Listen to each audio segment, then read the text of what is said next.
Bismillahirrahmanirrahim. Assalamualaikum warahmatullahi wabarakatuh. Alhamdulillahirabbil alamin wa bihi nasta'in ala amri dunya waddin. Asyhadu an la ilaha illallah wa asyhadu anna Muhammadan abduhu wa rasuluh. Allahumma shalli ala Muhammadin wa ala alihi wa sahbihi ajmain. Wa ba'du. Pelajaran kita sore ini adalah akidah. Kita sedang membahas kitab syarah penjelasan salah satu usul 3 dasar utama. Masih di muqaddimah sampai halaman 39.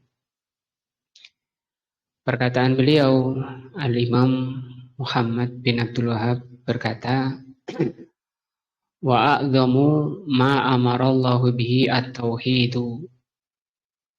Paling besarnya apa yang Allah perintahkan kepada makhluknya adalah at-tauhid, mengesahkan Allah. At-tauhid atau juga disebut iman itu sama, akidah itu sama. Jadi pelajaran yang paling penting di dalam pelajaran itu, dari semua pelajaran-pelajaran yang dipelajari manusia adalah pelajaran tauhid. Juga di sini beliau katakan bahwa perintah Allah yang paling tinggi, yang paling besar adalah tauhid. Karena memang hanya untuk itu Allah menciptakan makhluk, menciptakan jin, manusia. Dan manusia tujuannya agar manusia itu mentauhidkan Allah.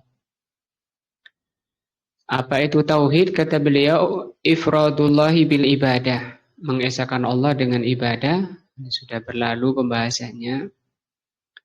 Bahkan tauhid ini atau keimanan sama ya, pelajaran akidah, pelajaran keimanan, pelajaran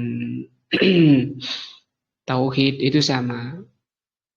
Pelajaran ini merupakan pelajaran paling dasar dalam Islam, atau disebut juga dengan pondasi. Jadi kalau Islam seperti sholat, puasa, haji itu syariat amalan yang harus dibangun di atas tauhid. Nah, jadi tauhid itu pondasinya. Artinya Islam seseorang, sholat seseorang, kalau dicontohkan sholat, nilai sholat seseorang itu dari sisi benar atau salahnya, dari sisi berpahala atau tidaknya, tergantung tauhidnya, tergantung keimanannya. Apa itu tauhid? Ifratullah bil ibadah, mengesahkan Allah di dalam beribadah. Kenapa kamu sholat? Dalam rangka untuk mengesahkan Allah. Berarti saya sholat untuk mengesahkan Allah atau untuk mentauhidkan Allah. Itu sama.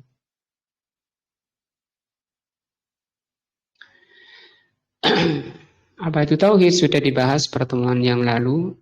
Sekarang kita masuk pada penjelasan Syekh Ibnu Utsaimin rahimahullah.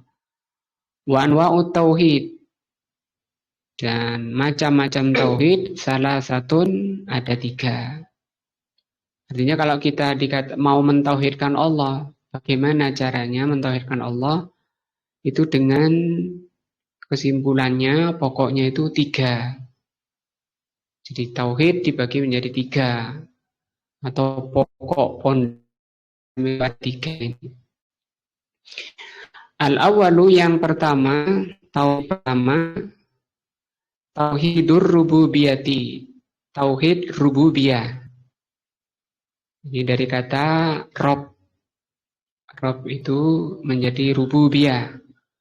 Seperti dalam surah Al-Fatihah, Alhamdulillahi Rabbil Alamin. Nah itu Rob, segala puji bagi Allah, Rob segala alam, atau Robnya alam ini. Apa tauhid rububiyah itu? Wahwa ifradullahi subhanahu wa ta'ala bil khalqi, mengesahkan Allah dalam penciptaan. Maksudnya yang mencipta alam ini atau makhluk itu hanya Allah. Tidak boleh meyakini ada pencipta selain Allah. Jadi pencipta segala sesuatu itu hanya Allah.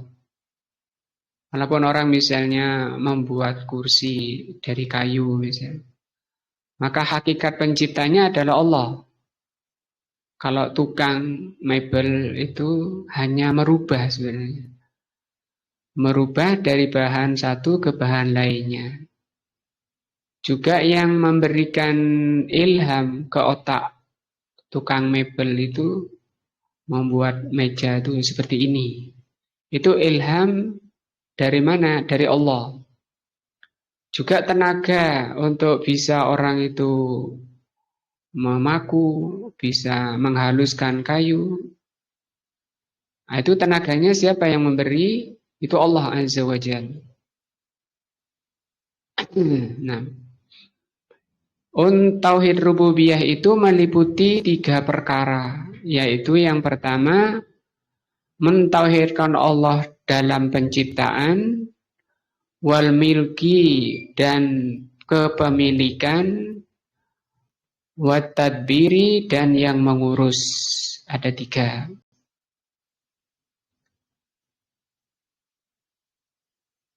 Misalnya kalau di Al-Quran, Alhamdulillahirabbil alamin, segala puji Rabb bagi Allah. Rabbul alamin diartikan pencipta alam.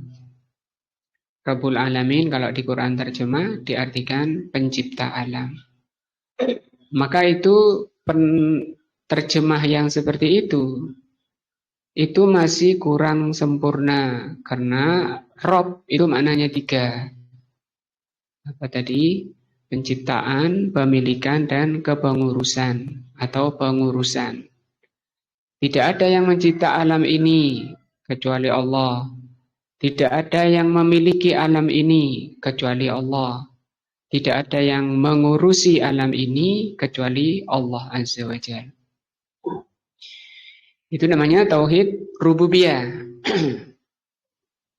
Ahlussunnah harus meyakini seperti itu, mukminin, muslimin harus meyakini, wajib meyakini, mengimani bahwa tidak ada pencipta selain Allah di dunia ini, tidak ada pemilik yang hakiki kecuali Allah, dan tidak ada yang mengurusi alam ini kecuali Allah Azza wa Jalla. Kalau Allah Azza wa Jalla, Allah berfirman, Allahu khaliqu kulli syai'in. Ini diantara ayatnya. Allah pencipta segala sesuatu. Nah, segala sesuatu ini berarti habis. Nah, tidak ada pencipta walaupun sekecil apapun itu kecuali Allah Azza wa Jalla. Juga firman-Nya, hal min khaliqin ghairullah. Di dalam surat Fatir Allah berfirman, apakah ada pencipta selain Allah? Yarzukukum yang bisa memberi rizki kamu, minas sama'i dari langit, wal ardi dan dari bumi.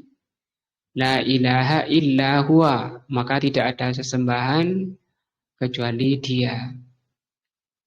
Ini ayat kedua. Wa qala ta'ala juga firman-Nya, Tabarakalladzi biyadihil mulku. Maha barokah Allah yang di tangannya kepemilikan. Tadi yang kedua, kepemilikan.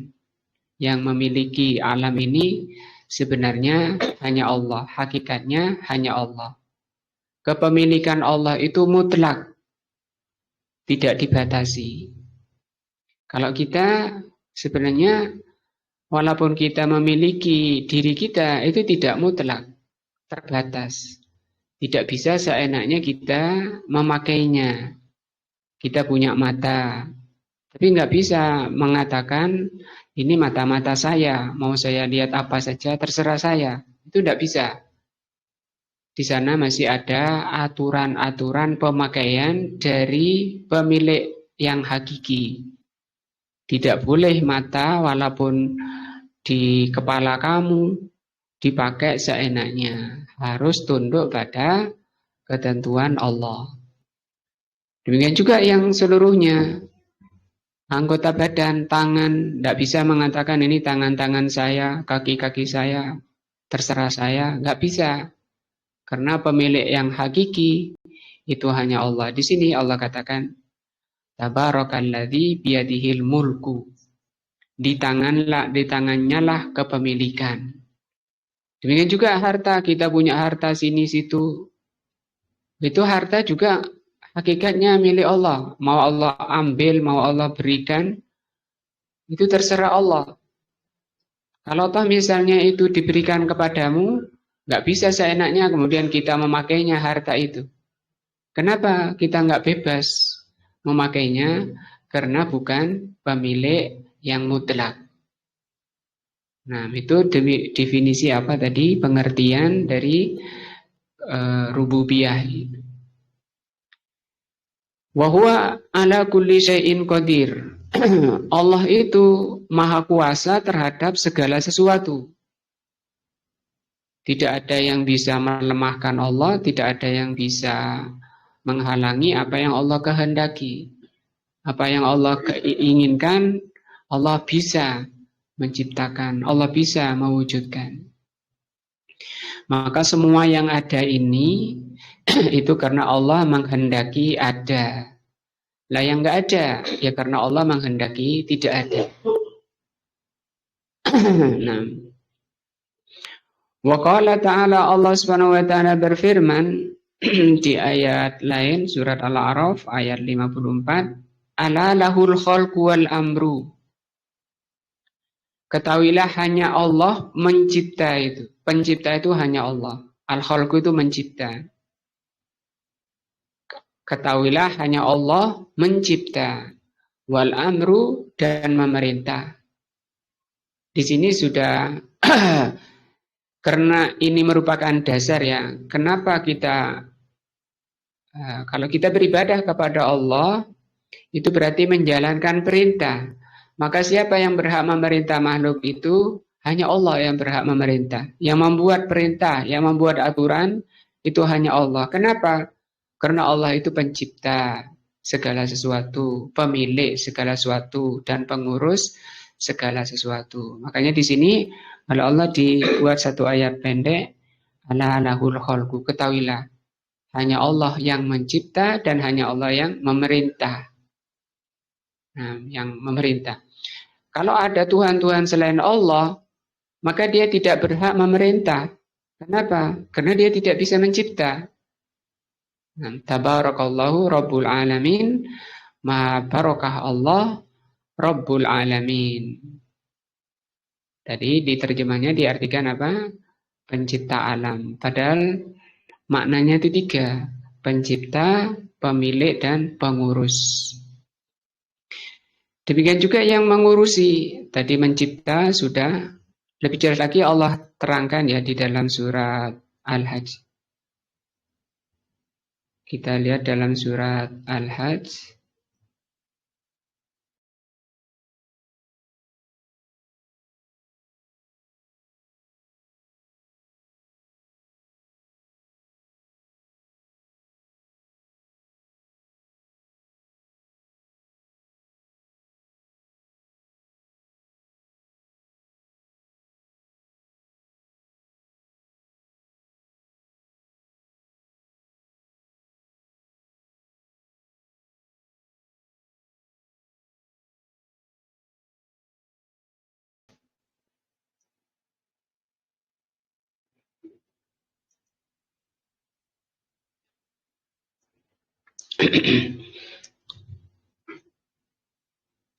Nah, itu tauhid rububiyah ya tadi. Saya ulang, tauhid rububiyah itu ada tiga kandungannya.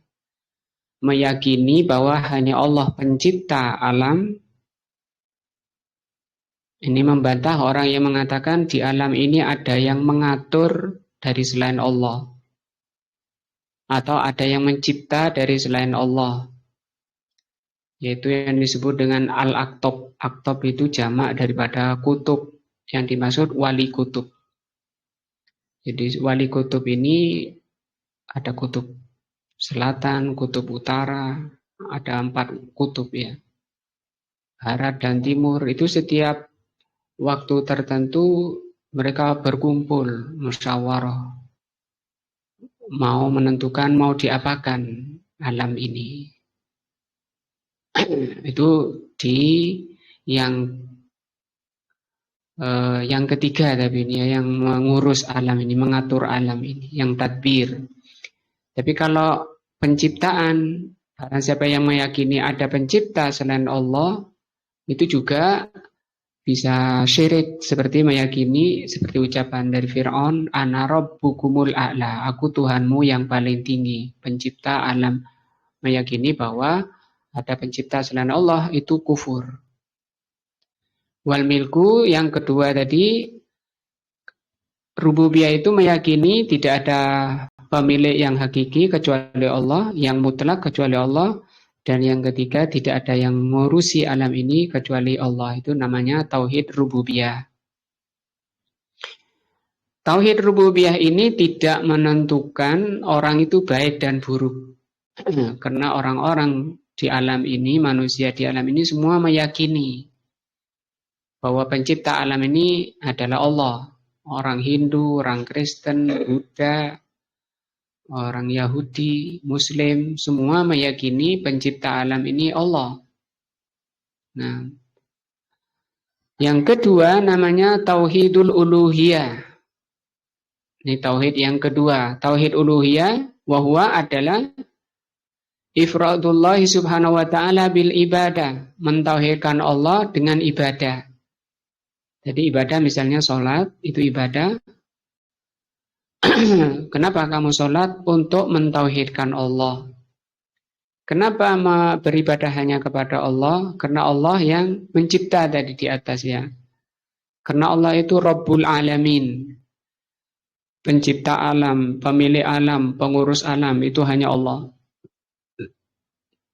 Sehingga yang berhak untuk diibadahi hanya Allah. Sebagaimana ayatnya tadi, ala lahul khalqu wal amru.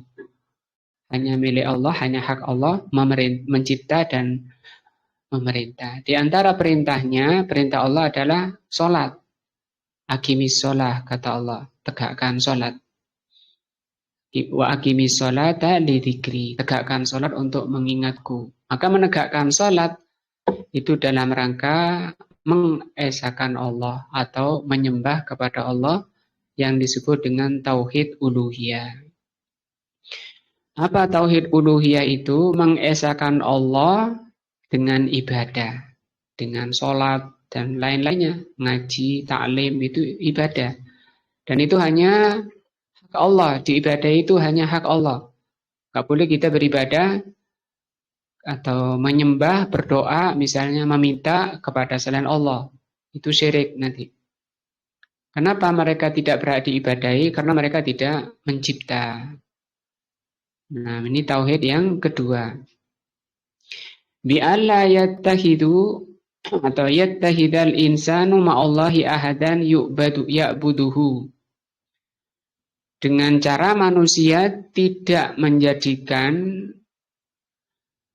bersama Allah seseorang yang diibadahi. Artinya ketika beribadah kepada Allah tidak menyertakan lainnya. Meminta kepada Allah ya langsung kepada Allah, tidak menyertakan lainnya. Wa yataqarrabu ilaihi, dan mendekatkan diri kepada Allah. Kama ya'budullaha ta'ala wa yataqarrabu ilaihi, sebagaimana dia beribadah kepada Allah dan mendekatkan diri kepadanya. Rasa takut misalnya, itu hanya kepada Allah. Kemudian meminta itu hanya kepada Allah.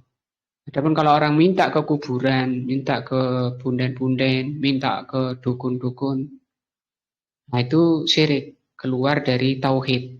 Nah, karena mereka tidak berhak dan mereka tidak bisa. Kenapa?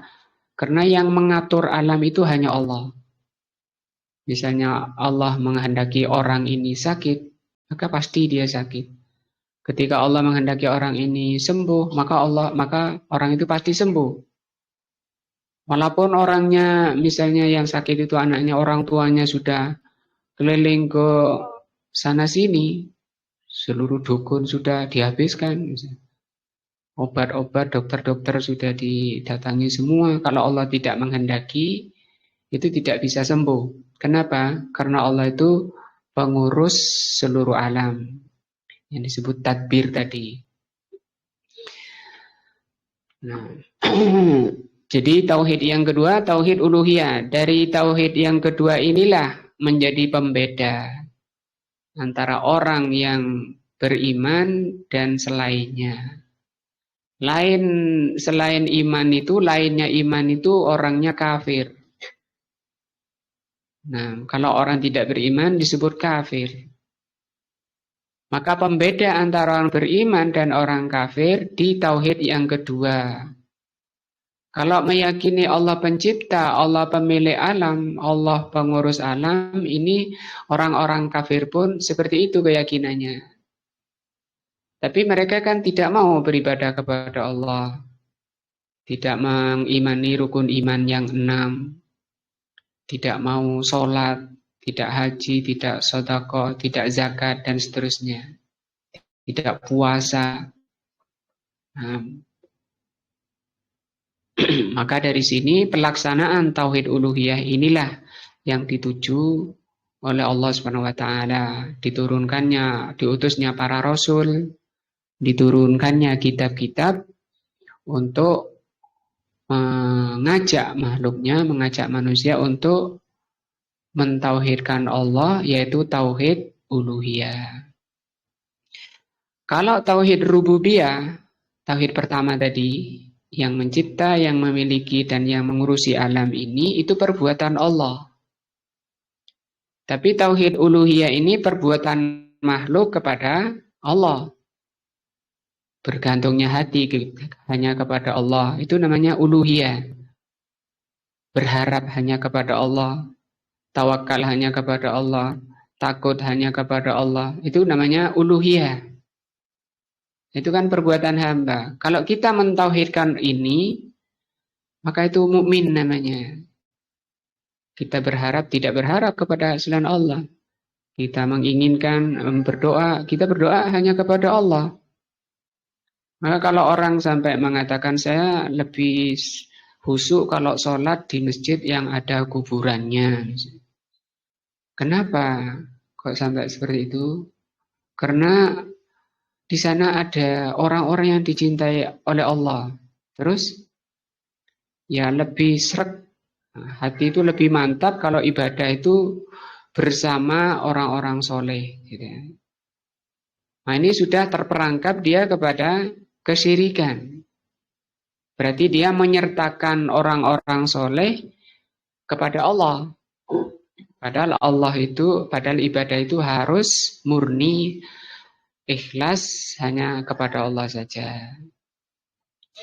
Yang ketiga, tauhid asma was sifat. Tauhidul asma'i was sifat. Tauhid itu artinya mengesahkan, al-asma itu nama-nama, was sifat dan sifat-sifat. Jadi Allah itu punya nama, punya sifat. Mentauhidkan tentang nama-nama dan sifat-sifat Allah. Bagaimana itu? Wa huwa ifradullahi subhanahu wa ta'ala bima samma bihi nafsah. Yaitu caranya mengesahkan Allah atau menamakan Allah dengan nama-nama yang Allah menamakan dirinya. Wa wasafahu bihi nafsahu fi kitabihi, di dalam kitabnya yaitu Al-Qur'an. Au ala lisani rasulihi, atau melalui lisan rasulnya. Itu cara beriman kepada nama dan sifat Allah. Wadzalika, caranya biisbati ma asbatahu, dengan cara menetapkan apa yang Allah tetapkan dan yang ditetapkan oleh Rasulnya. Tidak boleh memberi nama atau memberi sifat kepada Allah yang Allah dan Rasulnya tidak memberi nama dan tidak memberi sifat. Misalnya Allah diberi nama Kidam, Bako, Mukhalafatul lil hawadisi. Itu kan sering kita dengar. Bahkan kadang ditulis, ditempel di rumahnya dengan tulisan besar. Itu bukan nama, bukan sifat, bukan nama dan bukan sifat yang Allah tetapkan pada dirinya di dalam Al-Quran maupun Sunnah. Ditanya di mana ayat berapa Allah memberi nama, memberi sifat dirinya Qidam. Tidak ada dari Al-Fatihah sampai An-Nas. Kita tidak akan menemukan Allah itu bersifat apa? Qidam. Lo adanya di mana? Itu di hatinya orang-orang muslimin yang tiap sering kita dengar. Kalau di Al-Quran dan Sunnah, tidak ada. Kalau bakok, nggak ada. Mukhalafatul lil hawadisi, nggak ada. Maka kita jangan mudah terpengaruh, mudah terpercaya. Karena itu masalah akidah, masalah dasar, masalah pondasi. Masalah akidah, masalah tauhid, masalah iman harus bersumber dari apa? Kitabullah, Al-Quran, dan Sunnah Nabi. Qidam artinya apa? Dahulu. Nah, iya memang Allah itu dahulu. Iya, tapi Allah tidak, walaupun Allah itu memang dahulu, tapi Allah itu tidak memberi sifat dirinya dengan qidam. Terus Allah memberi sifat apa? Dan memberi nama apa? Memberi nama dirinya di dalam Al-Quran, Allah sifati dirinya dan beri nama dirinya Al-Awwalu. Apa artinya Al-Awwalu? Yang awal itu lebih benar daripada Al-Qidam. Qidam ya dahulu. Tapi Allah tidak memberi nama dan sifat dirinya itu Qidam. Allah memberi namanya Huwal Awwal wal Akhiru Huwal Batinu wal Zahiru wal Batinu. Itu ayat. Maka kita ngikuti ayat saja, jangan tolak-toleh ke selainnya. Maka kita harus benahi keyakinan-keyakinan yang ada pada diri kita. Jangan dihirau, jangan dibenarkan walaupun kita sering mendengar Allah itu wujud, qidam, baqo. Kalau wujud itu nama apa sifat atau apa itu? Wujud. Apa artinya wujud? Irza. Wujud itu apa artinya? Nah, kamu sudah SMP ini belum wujud. Wujud ini bahasa Indonesia. Ada. Ya. Tapi ada enggak ayatnya yang Allah beri nama wujud? Tahir, apa wujud ini? Nama, sifat, atau apa? Sifat. Harus ada dalil ya.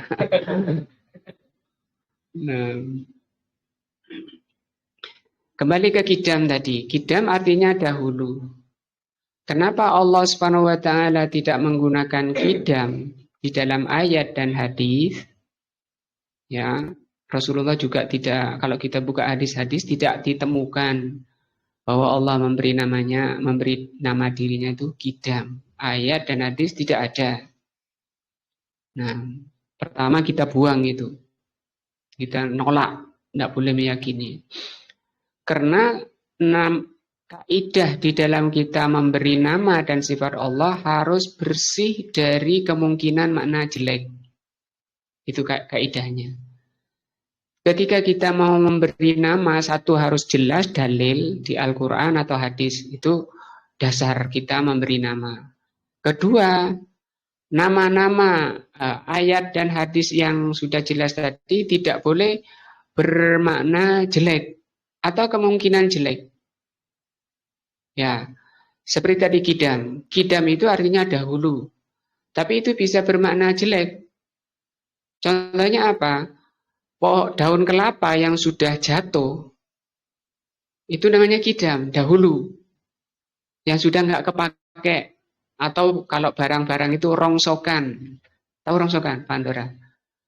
Barang-barang rombeng yang sudah dibuang di besi tua, itu bahasa Arabnya qidam, dahulu. Ada yang baru, ada yang qidam, ada yang dahulu. Nah, tapi kalau awal itu tidak bermakna, tidak bermakna jelek sama sekali. Wal awwalu. Wal awalu artinya diterangkan oleh Rasul tidak ada yang mendahuluimu. Nah, itu kalau kaidah di dalam kita kata di sini bi isbati ma asbatahu, dengan cara menetapkan apa yang Allah tetapkan pada dirinya. Itu cara kita mengimani nama dan sifat Allah. Demikian juga baqo atau mukhallafatul lil hawadis, itu artinya apa? Berbeda dengan yang hawadis itu yang baru. Allah itu berbeda dengan yang baru.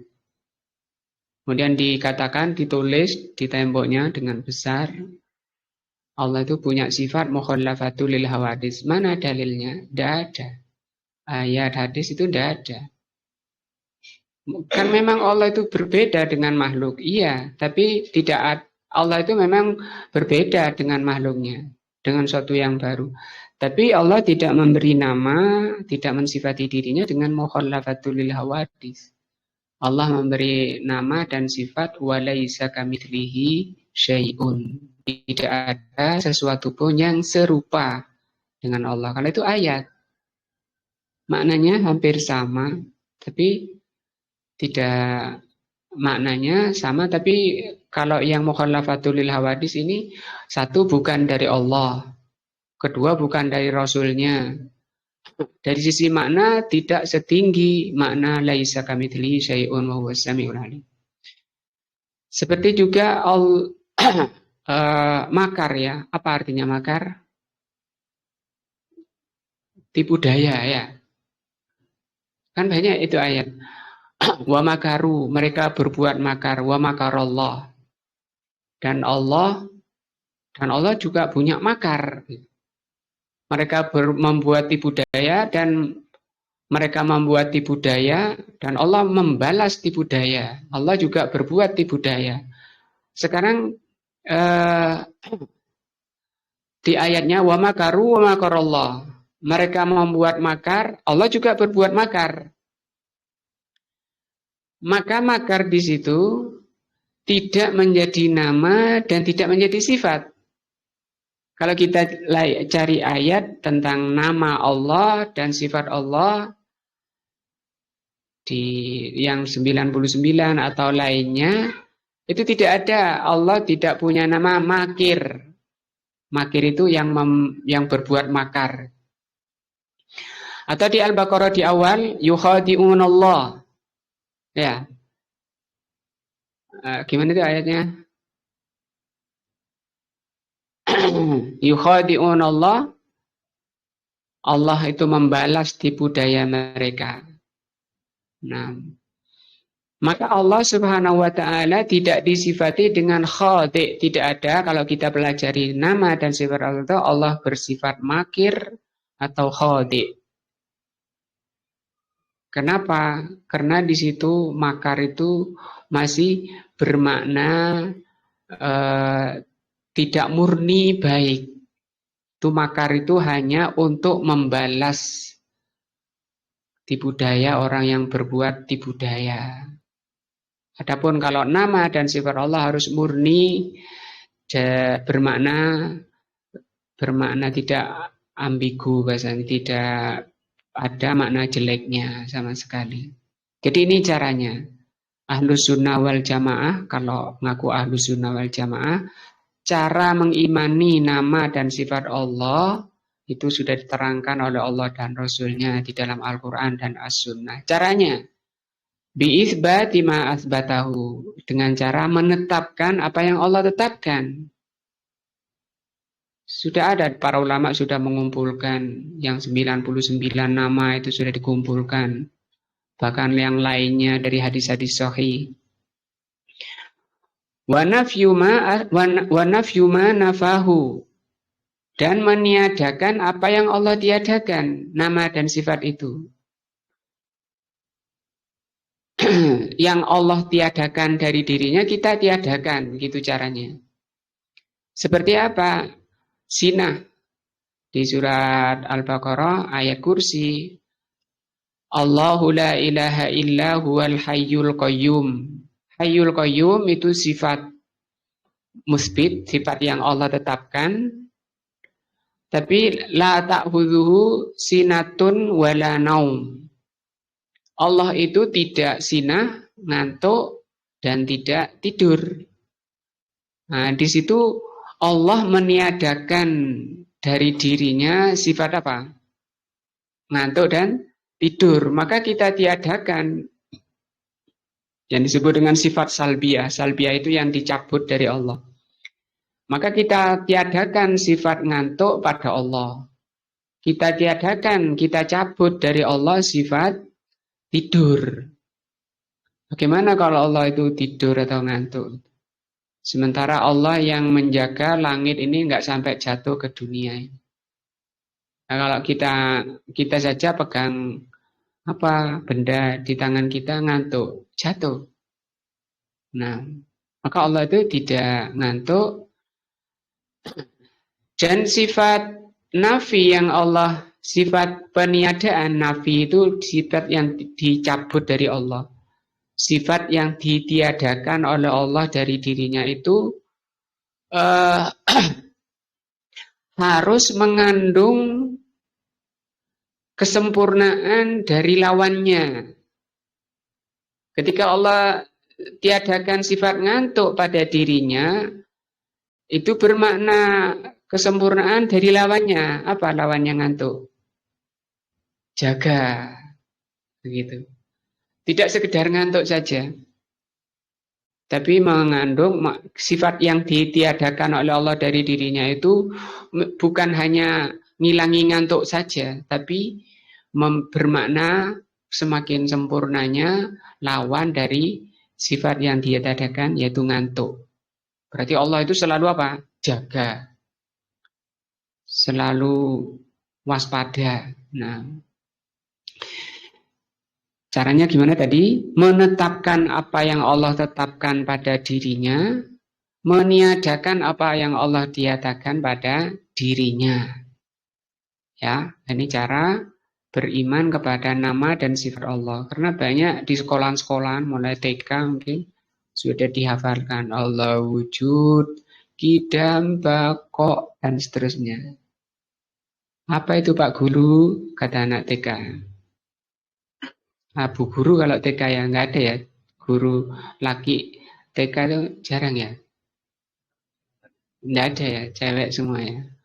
Apa itu Bu Guru? Katanya anaknya. Sudah nggak usah tanya, nyanyi saja. Nyanyi hafal. Nah, jadi sejak TK oleh bapak ibunya sudah diajari ajaran tidak benar. Padahal akidah itu pondasi loh. Akidah itu pondasi dasar. Masa pondasinya barang keropos? Nah, Rasulullah SAW mengatakan, iftahu sibyanakum la ilaha illallah. Atau qaulu la ilaha illallah. Ajari sobi. Sibyan itu jamak dari sobi. Sobi itu bayi mulai dari lahir sampai disape. Pandora tahu sape? Bukan sapi. Sapeh itu berhenti nyusu. Itu namanya bahasa Arabnya sobi. Jamaknya sibyan. Kata Rasul, ajari sobi-sobi kalian itu la ilaha illallah. Itu kan akidah. Kapan diajarkan? Sejak itu masa sobi. Sobi itu sejak lahir sampai disape. Disapenya umur berapa? 2 tahun. Berarti pelajaran akidah itu sebelum 2 tahun sudah bisa diajarkan. Nah, sudah bisa diajarkan. Dan itu perintah dari Rasul, iftahu sibyanakum qaulu la ilaha illallah. Nah, ajari anak-anak kalian, sibyan kalian, ucapan la ilaha illallah, itu tauhid. Nah, gampang itu. Dan ini tugasnya ibu-ibu. Nah, ummahat. Kan itu masih gendong sama ibunya, ya masih gendong sama ibunya, masih nempel sama ibunya. Itu ibunya dituntut jangan sampai dibiarkan kosong. Nanti kalau kosong tidak ada pengajaran akidah, keduluan HP, masih sibyan, masih sobi sudah ketagihan game. Contohnya apa? Ketika HP-nya diambil, nangis. Nah, itu tanda ketagihan. Kenapa? Karena kurang penanganan akidah dari setat awal. Kapan setatnya? Itu sobi. Kapan itu yang disebut dengan tamyiz? Apa tamyiz? Anak itu bisa memahami sesuatu. Mana Abi? Nah, ini Abi. Yang berjenggot itu Abi. Lah itu kok gak jenggotan? Wah, itu keliru Abinya. Jangan dipotong jenggotnya. Mana Umi? Nah, ini Umi. Nah, itu namanya tamyiz. Anak bisa memahami sesuatu, itu tamyiz. Kalau anak sudah bisa memahami sesuatu, akidah masuk. Akidah apa? Tauhid apa? Rububiyah tadi. Di situ mulainya. Sejak tamyiz. Tamyiz itu anak bisa memahami. Mana tangan anak Ali, misalnya namanya anaknya Ali. Ali, mana tangan ini? Mana kaki ini? 2. Jarinya berapa? 5. Itu namanya tamyiz. Kalau ayam kakinya berapa, Irza? 3. Berapa, Pandora? Ayam jarinya berapa? Setiap hari makan ayam nggak tahu. Ini siapa namanya? Ini namanya siapa? Altan. Kakinya, jarinya ayam berapa? 3. Wah.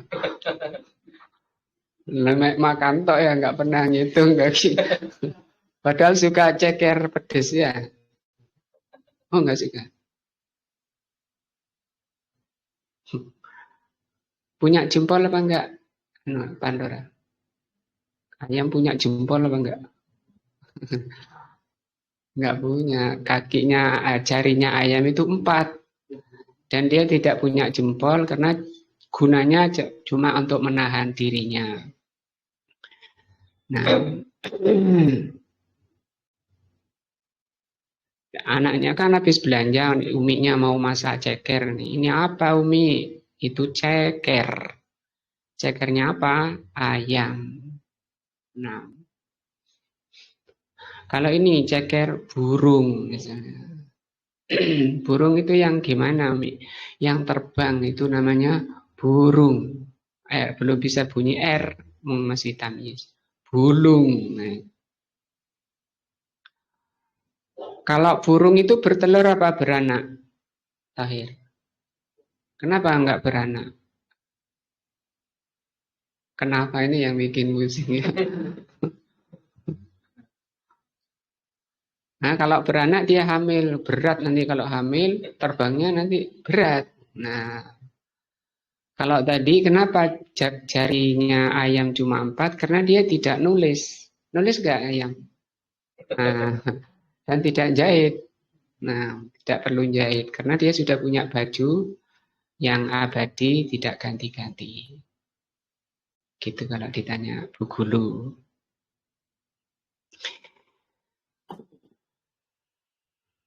Itu artinya pelajaran akidah ini sejak tamyiz. Sejak anak bisa memahami sesuatu.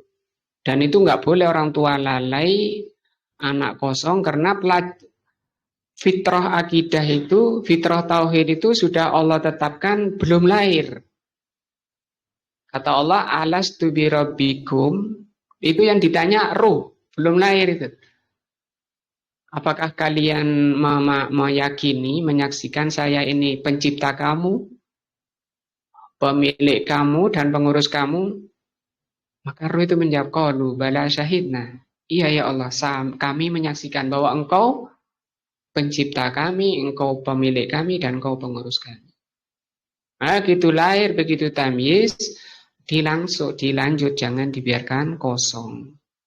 Karena kalau kosong, nanti keburu disimpangkan oleh syaitan, disimpangkan oleh orang tuanya. Makanya Rasul mengatakan kullu mauludin yuladu alal fitrah.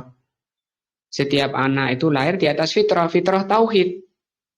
Artinya apa? Kalau orang itu nggak dipengaruhi oleh orang tuanya, nggak dipengaruhi oleh luar, di atas fitrah kelahirannya, walaupun nggak ngaji, dia kalau ditanya Siapa penciptamu? Allah. Kok bisa? Itu fitrah yang memang dibawa. Sebelum lahir sudah Allah fitrahkan. Ketika lahir ya di atas fitrah. Makanya kata Rasul, kullu mauludin yuladu 'alal fitrah fa abawahu yuhawidanihi au yunasiranihi au yumajjisanihi. Maka kedua orang tuanya lah yang menjadikan anak itu Yahudi, Nasrani atau Majusi. Rasulullah SAW tidak mengatakan yusallimanihi. Maka kedua orang tuanya lah yang menjadikan anak itu Islam. Tidak, Rasul tidak melanjutkan dengan begitu. Kenapa? Karena memang asalnya Islam. Islam itu tunduk, patuh pada Allah. Nah,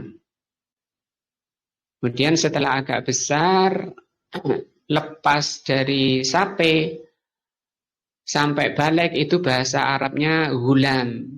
Diajari oleh Rasulullah, ya gulamu, wahai gulam. Inni u'allimuka bikalimatin, sesungguhnya aku akan ajarkan pada kamu beberapa kalimat. Ihfadillah, jagalah Allah. Yahfadka, pasti Allah akan menjagamu. Itu sudah akidah semakin kuat lagi.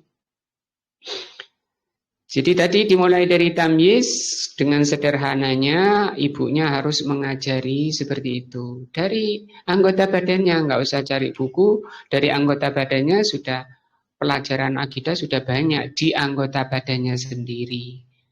Ini apa nak? Kuping, ini apa nak? Mata, ini apa nak? Siapa yang buat mata? Allah. Siapa yang buat telinga? Allah. Untuk apa telinga? Mendengar. Untuk apa mata? Melihat. Melihat apa? Yang baik-baik. Allah membuat api. Mana api? Ini di kompor. Kalau kamu nggak taat pada Allah, kalau kamu nggak takut pada Allah, dibakar di neraka. Panas. Coba dekatkan tanganmu ke kompor itu. Panas. Makanya Allah mengatakan, fa'andartukum naron talalzo. Aku peringatkan kalian wahai manusia dengan api yang menyala-nyala.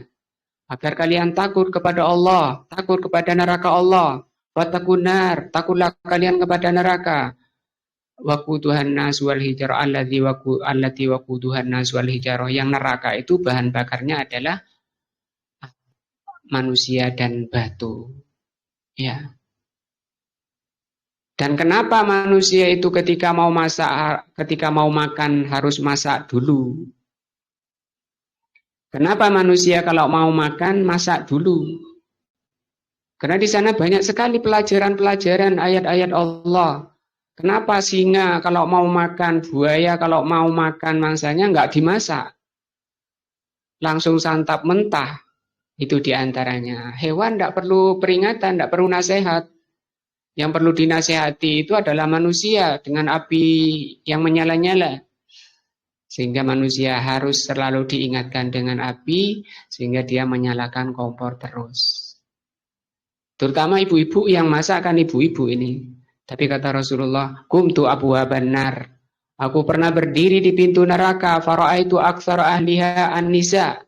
Ternyata yang paling banyak masuk neraka adalah wanita. Padahal dia yang sering masak. Tapi kurang mengambil pelajaran dari kompor yang selalu dihadapinya. Kenapa hewan itu langsung dimakan mentah? Ya karena hewan tidak butuh nasihat-nasihat dari api. Begitu, Andora ya.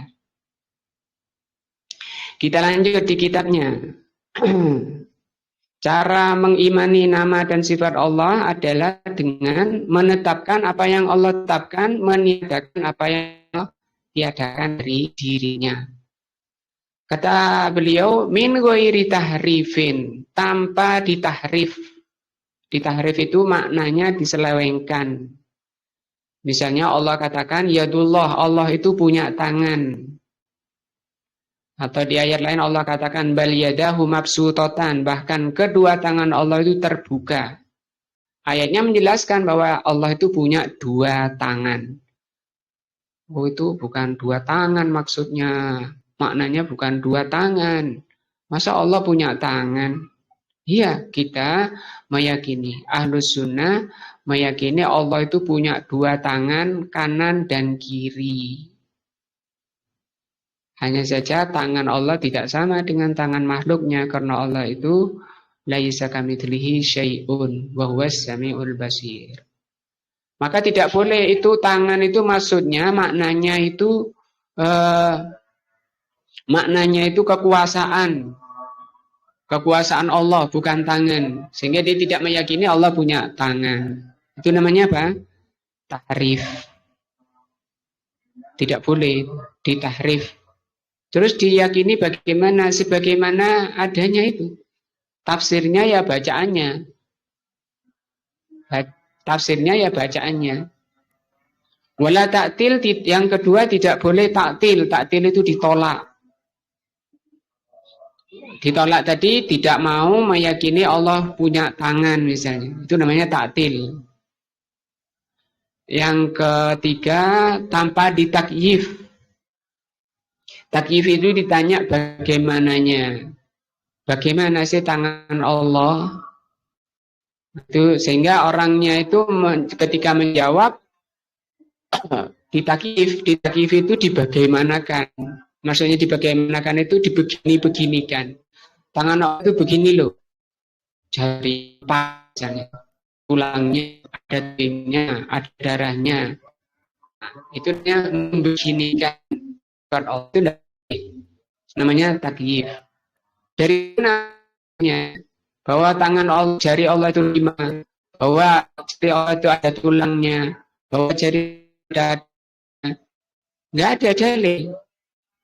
Kita tidak membagaimanakan atau menjelaskan gini. Wala tamsil atau ditamsil itu dipermisalkan itu dibandingkan. Tangan Allah itu seperti tangannya malaikat misalnya. Nah, padahal tidak pernah tahu tangan malaikat kayak apa ya. Maksudnya tangan terbaik misalnya. Tangan terbaik tangannya siapa? Malaikat. Tangan Allah seperti tangan malaikat. Nah, itu namanya apa? Tamsil. Jadi ini cara meyakini, mentauhidkan nama dan sifat Allah dengan cara menetapkan apa yang Allah tetapkan pada dirinya, meniadakan apa yang Allah tiadakan pada dirinya, tanpa ditahrif, diselewengkan maknanya, tanpa ditaktil, ditolak, dan tanpa dibagaimanakan, tanpa dipermisalkan. Inilah 3 tauhid yang ada di mukminin muslimin yang harus diyakini. Wallahu a'lamu bishawab. Insyaallah sampai sini kita akhiri dengan majelis, mudah-mudahan menambah iman dan takwa kita kepada Allah Azza wa Jalla. Kita dengan majelis subhanakallah wa bihamdika asyhadu an la ilaha illa anta astaghfiruka wa atubu ilaika. Assalamualaikum warahmatullahi wabarakatuh.